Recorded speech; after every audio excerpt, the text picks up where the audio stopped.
कुछ रोज कब रशिया ने बहुत ओपनली ईरान से रब्ता किया और कहा कि हम आपकी सपोर्ट के लिए तैयार हैं, हर तरह से हम आपके साथ आने के लिए तैयार हैं। लेकिन ईरान ने कहा नहीं, हम अपना दिफा करना जानते हैं और अभी हम भरपूर तरीके से जवाब देंगे।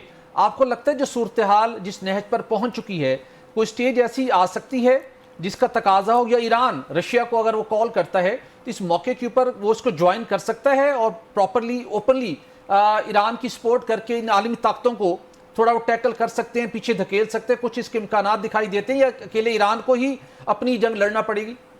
देखिए कि ईरान ने ये बात बिल्कुल वाज़ेह तौर पे कही है, लेकिन इस बारे में तो मुझे कोई इबार नहीं है कि खामोशी के साथ ईरान को कोई धमकी है। रशिया की तरफ से भी है और किसी हद तक चाइना की तरफ से भी है और नॉर्थ कोरिया की तरफ से तो ओपनली है। तो ये बात भी सही है कि ईरान ने इस वक्त के लिए दिहाइयों से तैयारी की है और जब से उसका प्रॉक्सी वॉर स्ट्रक्चर तबाह किया था इजराइल ने, हमास को, हिजबुल्लाह को, होतीस को, और सीरिया में गवर्नमेंट चेंज हुई थी, तब से तो ईरान और भी कन्विंस था कि it's a matter of time उस पर अटैक किया जाएगा जी। और पाकिस्तान को भी ये सोचना चाहिए that it is a matter of time.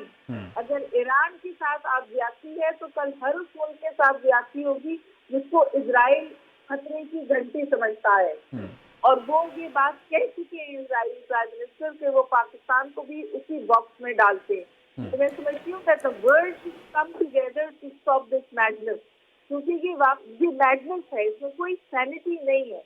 तो आई एम होपिंग कि सैनिटी प्रिवेल करेगी और ये सूरत हाल काबू में। बिल्कुल ठीक। डॉक्टर साहब, पाकिस्तान समेत मुस्लिम ममालिक के पास ऑप्शन है क्या? ईरान इसराइल से पहले कई इस्लामी ममालिक के ऊपर हमला कर चुका है, लेकिन हम मुस्लिम ममालिक, आलमी दुनिया कोई कुछ नहीं कर सकी, सब तमाम कवानीन भी खामोश रहे। इस सिनेरियो के बाद पाकिस्तान और मुस्लिम ममालिक के पास क्या ऑप्शन है? वो क्या इनिशिएटिव ले सकते हैं कि फ्यूचर के लिए किस हद तक अपना दिफा कर सकें? देखिए, मेरा ख्याल है कि जो अब सूरत हाल हुई है उसके बाद दुनिया में एक शबबंदी हो रही है और ये शबबंदी फिर मौजूद बन सकती है किसी बड़े तनाज़े का। और जो प्रेशर्स बिल्ड हो रहे हैं प्रेसिडेंट ट्रंप के ऊपर अंदर से, मेरा ख्याल है कि सिचुएशन पर बिलखुसूस ईरान के साथ वो इजराइल को भी कहेंगे कि बैक ऑफ करे और अमेरिका भी बैक ऑफ करेगा। और ईरान भी यही चाहता है कि हो सकता है कि वो निगोशिएटिंग टेबल पर ना जाए, लेकिन वो ये जरूर चाहता है कि ये सिचुएशन इस वक्त कंट्रोल हो जाए।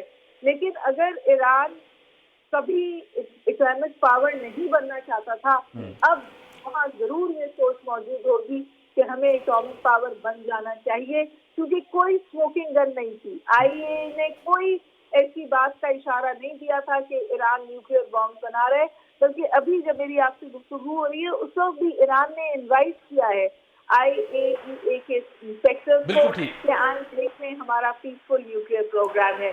क्या इजराइल उन इंस्पेक्टर्स को इनवाइट कर सकता है अपने मुल्क में? ये बहुत सारे ऐसे सवाल हैं डबल स्टैंडर्ड्स के जो इस दुनिया को खतरनाक बना दे। बिल्कुल ठीक।